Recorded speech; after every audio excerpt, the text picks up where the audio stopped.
All right. Welcome, everybody. Hi, Marnie. Hi, Julian. Hi, Trav. How are we? Hi, well, yourselves. Good, good. All right. Well, while we wait for everyone to trickle through, I guess I'll just say a big welcome to everyone and letting everyone know that today's webinar is in partnership with Are You OK Day. So that's happens every year. That's today, the 9th of September. And it's a day where we obviously recognise and open to conversations that we can have with our friends and family through those tough times and help people through with their mental health. We'll wait a couple more seconds just for a few more people to trickle through. And then I'll get into the theme of today's webinar.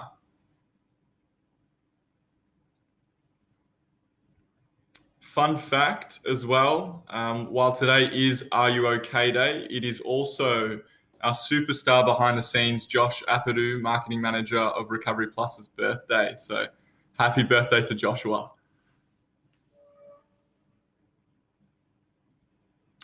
All right. I'm gonna assume that we've got most of our attendees in now, so that's good.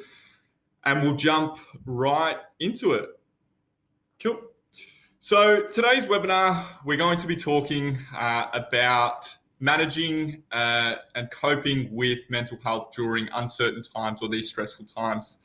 In particular, with the lockdowns that some of people here in Victoria and in New South Wales have been experiencing recently, but also just in general with the angst of COVID-19 here in Australia. Before we begin today, I just want to start by acknowledging the traditional custodians of the land in which we're meeting on today. While we are in a webinar, it is important to acknowledge those traditional custodians. I'd like to pay my respects to those elders past, present and emerging. All right, I'm going to start by introducing our panelists who we've got here today. We've got three of our superstar employees from Recovery Plus Support. So I'll run through each of them and give a slight introduction to those guys. So I might start with Julian. He's up the top for me. I hope he's up the top for you. Hi, guys. So we've got Julian Liebenberg here today, who's been with Recovery Plus Support up in the head office for a few months now, but he had some experience starting out in the field with our organisation. So he comes to us with a wealth of experience, both from that support worker standpoint, but also as a support coordinator in the mental health space. He's also got some lived experience, so he's got some great strategies and ideas on mental health as well. Secondly, we've got Marnie here. Marnie also works with us in the head office. She is a recovery coach coordinator and leads a team of our recovery coaches from the helm. Marnie also comes with lived experience and has some great strategies and techniques for managing stress during these uncertain times as well. Lastly, our national HR manager, Travis Ernsdorfer, in the bottom left there. He is not so in touch with the participants down on the ground, but has a very, very big hand in speaking to our employees and helping them through, the onboarding and their tracking through Recovery Plus Support. He's probably had his fair share of courtesy calls with regards to people's health and well-being, so he knows everything when it comes to managing stress and coping strategies. All right, with introductions out of the way, I will add that if there are any questions that come throughout, as you can see in the chat there, please pop them in the chat and we will get to them at the end of the webinar. Cool. I think let's jump right into things. And look, while this is a webinar, I do want to add that let's have a bit of an informal touch. This is a conversation, so feel free to speak. If someone says something that you might not agree with, challenge them on it. I love a bit of controversy. How's everyone coping during this lockdown? I know that some of us have been able to get out and about because of essential work, obviously, but Julian, for example, how are you coping during this lockdown? I guess for me, I didn't start lockdown, or the first lockdown we had, I wasn't actually an essential worker at the time. I was working in the fitness industry and everything came to a grinding halt. Bit of some technical difficulties maybe happening there with Julian. Do you want to just repeat? Sorry, we left you were working in the fitness industry and it all came to a grinding halt. Just like my connection. um, so pretty much, yes. And I had to develop strategies to both keep myself motivated and to not fall victim to, my own thought processes and fall into depression. So that was something that I really had to work on. And I guess, over the course of the period over the last 2 years, I've really had the opportunity to do that. So very grateful for that and grateful to be working again. Yeah, awesome. Yeah, I can't imagine, there's so many people out there, unlike us, we're very lucky. We've got the opportunity to work, but yeah, other people in other industries quite literally had their jobs put on hold. Trav, how are you coping? You doing good? You doing bad? Tell us about it. Yeah, I think doing quite well. I think for everyone, especially during the first lockdown, obviously it's quite a difficult thing to get used to.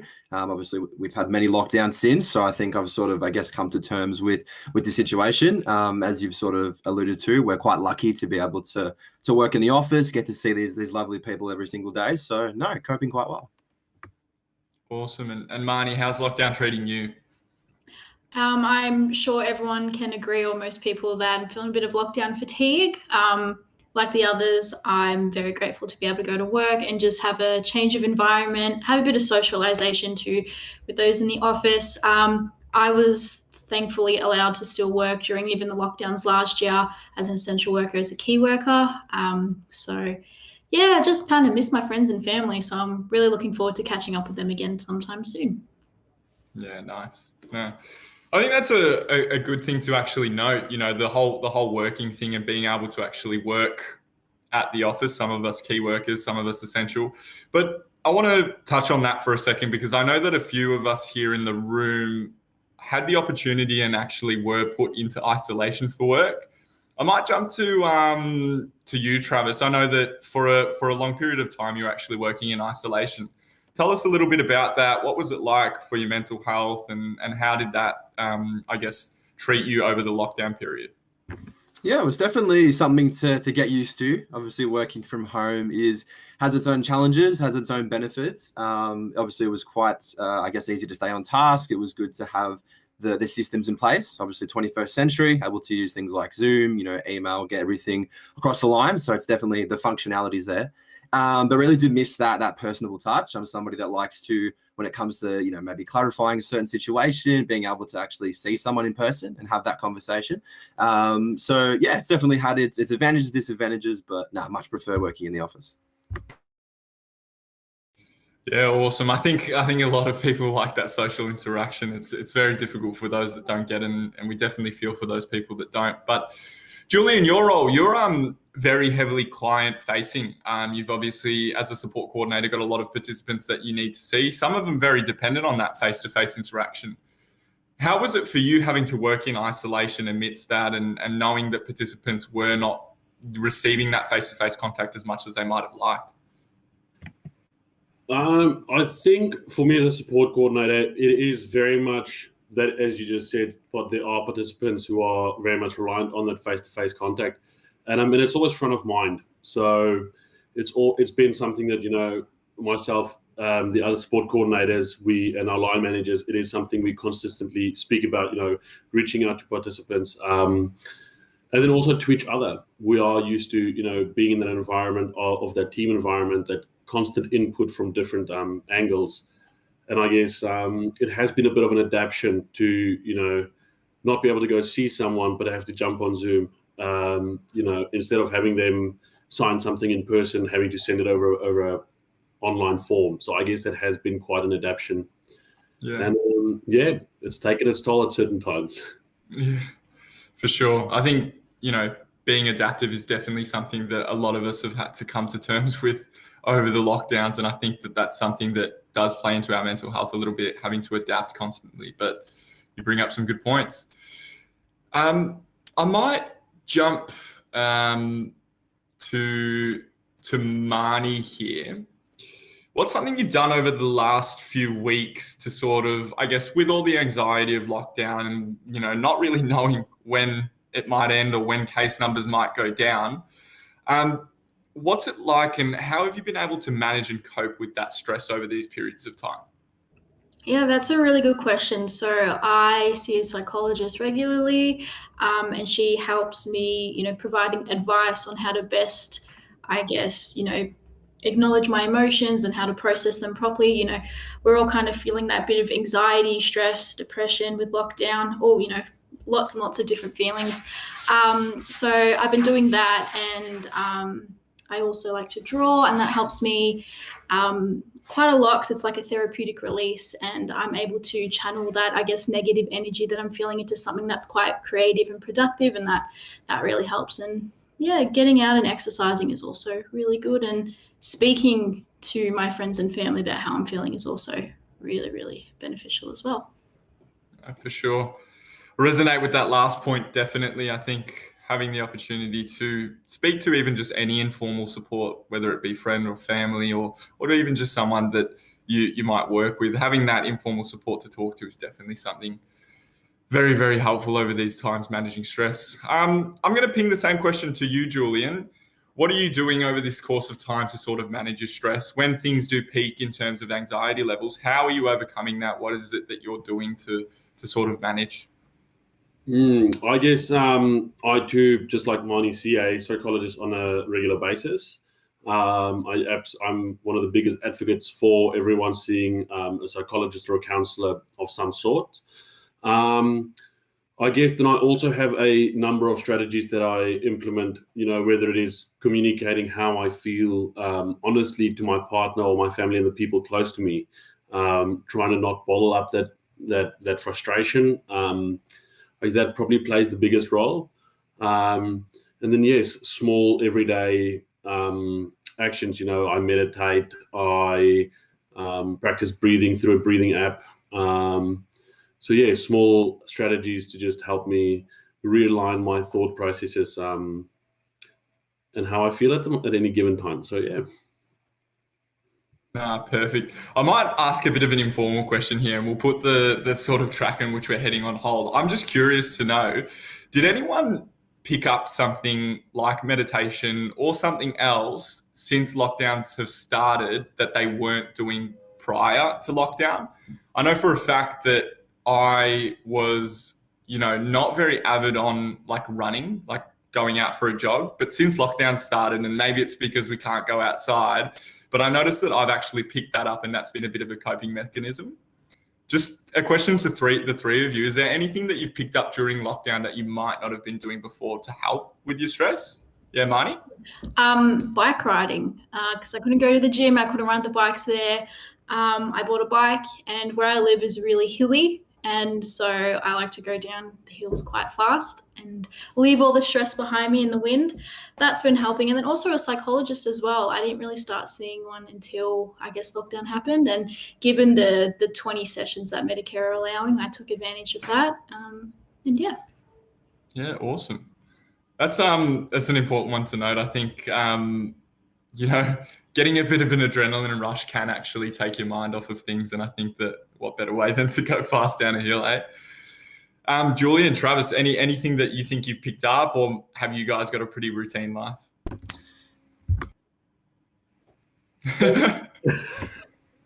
I'll go. I think, yeah, just maybe in terms of, I guess the lockdown has sort of, I guess, underlined how much, sort of maybe a bit more extra free time in that sort of sense. So trying to channel that into some sort of productivity, whether that be, some things to do around the house, some things that might be sort of on the back burner from the past couple of weeks. Just, looking to, I guess, find things that need to be done that I may put off for quite a while, using that to focus that time into the energy. And I guess for me, it's almost the exact opposite. Working, studying full time as well, it's always go, go, go, go. Lockdown has actually taught me a lot of the, take that 5 minutes for yourself to just take a breather, sit back, go have a coffee with whoever you live with. Just take that few minutes and actually, let go a bit. So that's actually the opposite, but yeah. No, I love that. I think that's a great little point. We're so caught up in our day-to-day lives sometimes that it can be really difficult to just wind down a little bit. And lockdown can teach us that, with all that extra time that we've got on our hands, maybe not traveling into work, maybe not going out and seeing friends, or even getting out of the house. You've got time to sort of, I guess, reflect and wind down. So that's a really good point. I just wanted to quickly add something as well, Julian kind of raised, is to be patient with yourself. I feel like he was kind of, everything's go, go, go. So just be patient with yourself. Like, you might not be able to go for runs like you used to because you've lost a bit of motivation. And I think that's okay. Like, just allow yourself to take those breaks. Give yourself the permission to do that. Love that. Patience. Be patient with yourself. That's a good one. All right, I'm going to quickly jump back onto where we were with. So we heard from Marnie about her coping strategies and how she sort of managed her stress. Julian, I'd love to hear from you if there's any specific strategies you actually do, especially over these times of uncertainty, to sort of manage and cope with stress and anxiety. Yeah, sure thing. There's actually a couple I've got. The first one, they're both to do with anxiety. The first one is something that my dad taught me, and it's about how you can visualize anxiety in the format of a train station, and how when you feel yourself getting anxious, it's like a train arriving at this train station. And when you're standing at Flinders, you don't just get on every train. Same with your anxiety. You can just stand on the station and let the train pass. You don't have to get on it. So that's one of the big ones. And the other one is one that my psychologist taught me, that was anxiety can be like a wave in the ocean. And if you're going to try and resist and stand against a wave, it'll probably knock you over. But if you just stand there and go up and down with the wave, you can just ride it, and your body will probably not even notice the wave. So I guess a lot of the time is not so much fighting against it, but just accepting, right, it is here, it is real, but I am okay. Powerful stuff. Wow. Oh my gosh. Two really, really good analogies there. And I think that's a really great way to, I guess, conceptualize and visualize anxiety or even depression, riding with it, or not having that just need to get on the train every time. That's a really, really good one. As we say in the office sometimes, write that down. Travis, I'll throw to you now. Do you do anything that sort of helps you manage stress, cope with the daily anxiety that comes, I guess, with these lockdowns and not knowing what's around the corner? Yeah, definitely. For myself, very sports orientated person. So obviously that's a great way to release those endorphins, get out that sort of stressed up, built up energy. So I find myself, if there's any particular, stressful situation, whether it be a build up of all these lockdowns or, just feeling a bit down, I feel like just going out and participating in sports, whether that be like yourself, going for a run, or just, I guess, channeling that energy out. Obviously helps with the fitness, helps keep the mind nice and fresh, and obviously channeling that into some productivity. Yeah, perfect. Love that. So it's good to hear the different ways in which you guys manage stress. I think 3 pretty different perspectives, but I think all quite relative to the different personalities we might have here today and watching later. I might now stay on the same topic of how we can manage stress and how we can cope during these times, but I might ask specifically if there is maybe something or someone in particular that you guys can sort of go to or get some sort of help from during a stressful time. Marnie, can I start with you? I know your cat's floating around, so that might be a perfect little something that keeps you a bit calm. Yeah, my cat is a clinger, so she's with me pretty much all the time when I'm home. So that's always nice to come home to, is, pets that have unconditional love. I've got a dog and another cat as well, and they always are waiting at the door for me after, if I've had a bad day. It's just, lots of cuddles and lots of pets. So that's really nice. And for me, the people that I would typically reach out to when I am struggling to manage my stress is my partner who I live with, and also my sister, as we're quite close, and we've been able to open that door to have those conversations when we're not doing too great. Yeah, awesome. Travis, anything or anyone in your life that gives you that bit of comfort during a stressful time? Yeah, Nick, for myself, it's definitely going to be either my parents or my girlfriend. Obviously, I feel like they're always there for me when it comes to just having that conversation. Sometimes it can be quite difficult just to, I guess, get that out. You know, when you're having quite a stressful week, the hardest part is that conversation. And I feel once I sort of work up the courage to actually get that conversation going, for myself at least, yeah, definitely my parents and my girlfriend helped me with that. Yeah, awesome. And Julian, anything or anyone in your life that works the same? Similar to Marnie and Travis, I'm very fortunate that the informal supports in my life are always there for me. But I do actually try and make use of more professional help as well. So whether that would be as an EAP through a work program, whether that is, going talking to the psychologist, whether that is giving that phone call to an anonymous line just to have that chat. So yeah, I think those are the big things. And I see that the chat says walking our dog without my phone. I like that. That's a good de-stressor. I'll be honest with you. That is a really good de-stressor. Okay, well, look, you pretty much jumped the gun a little bit there, but I wanted to segue off of that and ask you guys if you know of or what are the best sort of formal supports out there that you know you can contact in times of crises, in times of despair, whether you've even just got someone you know that's a bit stressed. So you've mentioned a couple quick ones, Julie, an employee assistance program and those other formal supports. Mm-hmm. In specific, can you list any of your, I don't want to say favorite formal supports, but formal supports that you would utilize in your day-to-day if you were stressful or if you know someone is stressed out? Yeah, certainly. So I guess the first one, to any organization who does provide it, it would be reaching out to that EAP. Sometimes it can be a bit daunting and scary to actually have to go to a doctor and say, I've got mental health things that I struggle with, or, I'm feeling a bit low.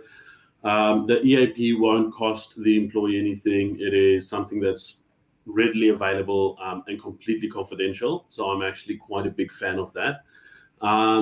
Secondary, it would be, if we're talking about a bit more serious and imminent situations, Lifeline, Beyond Blue, those organizations are phenomenal, and their information is always readily available online as well.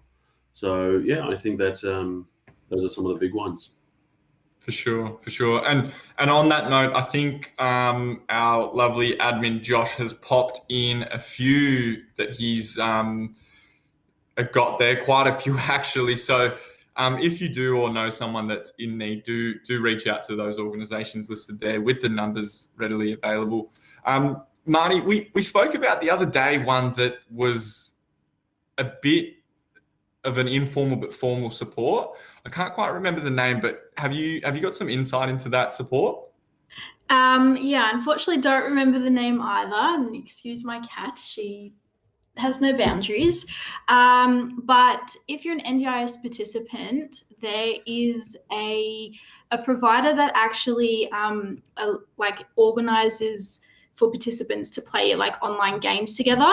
And I think that's really awesome for those who are feeling quite isolated, who, we all can't go out at this point in time, or especially us in Victoria and those in New South Wales. So it's a really good way to connect with other people who are probably going through similar things. I'm just getting up my email now because I've forgotten what it was called.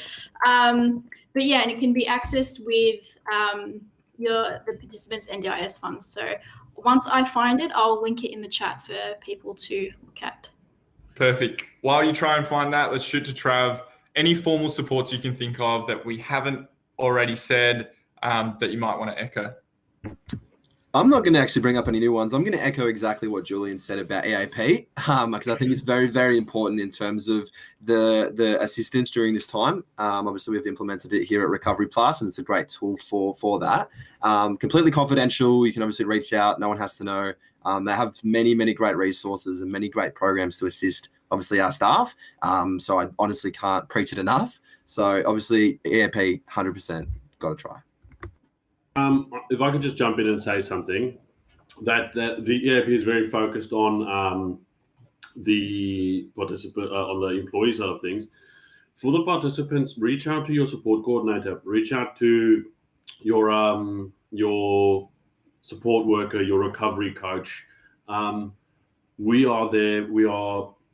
We care. So if there's anything you struggle with, and we may not be able to solve everything right there at that moment, but we absolutely can put you in the right direction and start helping you arranging those supports that you do need. Yep, couldn't have said it better myself. Well done, guys. Look, we are under the pump with time, so I am going to jump to the next question. And I can see that Marnie's kindly put the link there to that support. So everyone check that out if you can. And if we've got any staff here, please utilize that too. I will just ask this one last question, and I'll get everyone to give a short, quick answer before we jump into questions. But I want to know, what's something you can say to someone in the theme of Are You Okay to check in on them and just make sure that they're doing okay during these stressful times? I'll let you guys volunteer who wants to jump first. I'll kick things off here. I think one thing that I've preached throughout this whole thing is that conversation aspect. So just making sure that no matter what it is, just actually getting that conversation started. Because as soon as you get that motivation to actually start that conversation, you'll be surprised with what can help. And I guess to tie in with that, something that I think a lot of us do unintentionally is we will ask someone how they're doing, but not actually offer that person a way out. So very often you'll ask someone, are you okay? Or I'll ask my partner, are you okay? And she'll say, yeah, I'm fine. I'm like, no, are you sure you're okay? And it's accepting that, allowing them to decline, giving them that security to know that, maybe not now, but if you want to talk next week, I am here. So yeah. No, that's really, really good. I think the way out is an awesome thing to note. Marnie, did you have anything to add before we jump into questions? No, because those are really, two really great answers, and I agree with both of them. So no further comment. Patrick in the chat has pointed out that how are you coping with lockdown number is a very good way to start that conversation. Yeah. No, insert number here. I love that part. Number 7, number 8, number 9. Who knows? But let's not ponder on the future. Let's ponder on the now and how we can fix things. Look, I want to shout out a couple of our people in the chat. Sharon's kindly put Netflix, Stan, group chats with friends. Love the Netflix part. I've definitely watched my fair share over lockdown. Christine saying she's been using mindfulness and different meditation techniques to stay present. That's really, really good. Staying present is awesome. Hurley, baking sweet stuff and giving it to your neighbors. I'm not kidding. That's probably been the biggest booster for me here in lockdown. We've got someone in my apartment block that keeps baking things and popping them on the doorstep, and it's an unbelievable booster. So proud of you for doing that and making people's lives a little bit better. Cassie says that she's currently reconnecting with her mindfulness practice, which is definitely helping with the anxiety. Could not agree more. Mindfulness is the key in all of this, I think. Patrick is also a big fan of baked goods, aren't we all? All right, I'm going to reach out to one question, and I think in the realm of participant inquiry, Julian and Marnie might be able to chip in here. But Alison's asking, what type of support services are available to me for my mental health if my primary disability is not psychological? Okay. I think you guys can touch on that because I don't think it matters too much on primary or secondary disability, but I'd love to hear from either Julian or Marnie. I mentioned before about the Medicare 20 sessions. So you can just go to your GP, request a mental health care plan, and then with maybe the support of a friend or a family member, look for psychologists nearby or counselors, whatever suits you. And yeah, I feel like if it's not technically a primary diagnosis, it's still a good resource to make the most of during these times. Absolutely. And yes, so the you don't necessarily have to have a diagnosed disability, I guess, is the other side of it as well. It could be, you could have a physical disability, or you could just be going through mental health struggles. A lot of these, reach out to the supports in your life, but a lot of the things the lifelines, the Beyond Blues, they are accessible to every Australian resident, or everyone that lives in Australia. They don't have to be a resident, I guess. But yeah, so that the Medicare avenue, as Marnie delved into. And then if you do have an NDIS plan, then Alison, I would advise reaching out to your support worker, your support coordinator, your recovery coach, even your LAC, because there's definitely capacity. Even if it is not the primary disability, there is definitely capacity to be able to assist you with that there. Couldn't have said it better myself. Okay, guys, look, we have well and truly exceeded the time, and in the interest of everyone's Thursday afternoons, I won't keep anyone too much longer. But I did just want to say a big thank you to Recovery Plus for allowing us to do this and put this on. While we are not, I guess, a crisis line, you can call us, as Julian mentioned, to talk about your plan if you are an NDIS participant and speak through the different services and supports we can offer you. I want to thank Travis personally. Thank you, Travis, for attending this webinar and giving us some insights. No worries at all. Thank you for being a fantastic host. Cheers. Thank you, Julian, for providing your insights from a support coordinator background, but also with your wonderful wisdom and analogies. I really love that. Thank you for having me. And thank you to Marnie for attending as well and providing us with some great support lines and some insights and ideas as well. Thank you. Enjoyed it. And lastly, I would love to just say a big thank you to the birthday boy behind the laptop. Joshua, thank you for putting this on and being such a wonderful technical support. He's not going to speak, but I bet he's saying no worries. All right, everyone, have a wonderful afternoon. We thank you all for attending. Please stay safe and don't hesitate to reach out to those support lines. Take care, everyone. See you later, guys. Bye. Bye.